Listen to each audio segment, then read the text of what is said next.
Congratulations on this movie. I'm glad it's good because you made me wait a long time for it. Yeah, I get a lot of that. I've been held to pay otherwise.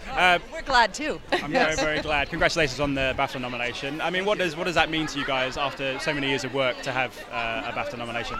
Well, I think, for me, the most important thing is getting a chance to make a film. And then if it's received well, that kind of means you'll get another chance to make a film. So for me, this is just the cream on top of very delicious dessert. It's you don't expect it. It's always a surprise, but it's always a really nice surprise. And in some ways, it's kind of your goodbye to the movie. It's like the little sham battle at the end of a fireworks display. So it's touching in that way, too. Let me just say, in animation, it takes us many years to make a film. This one was a mere 3 years. Usually it's 4 or 5 years.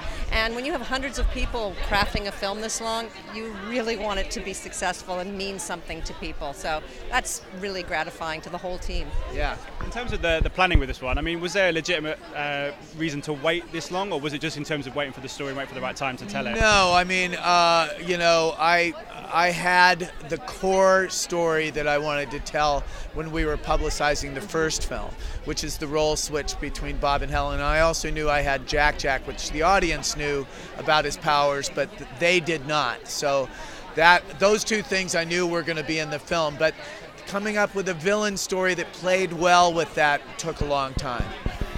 I mean, it's a busy time for Pixar again. Obviously, Toy Story 4 is about to be unveiled in a few months. I mean, are you still enjoying the output? Are you still enjoying seeing all these guys creating all these amazing stories? Well, yes. Absolutely. But people seem to think there's some sort of master plan to it, and but it's just by chance that there happen to be a bunch of sequels in a row, and right after Toy Story 4, it's like 5 or 6 original films in a row. And so it isn't like there's a plan like we're only going to do sequels for 3 years and then we're going to do a bunch of.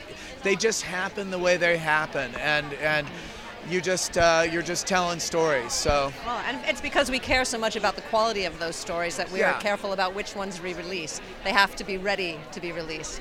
Yeah, like they took a year off our schedule because the story for Toy Story 4 wasn't quite ready. And so we had to move more quickly in order to fill Toy Story 4's place.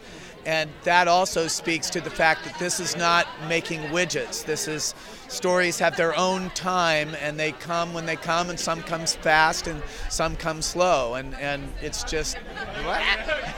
Were you expecting the level of box office and critical success for this one? I mean, I guess you were hopeful it was going to be a hit, but we felt confident that people that liked the first one would come out.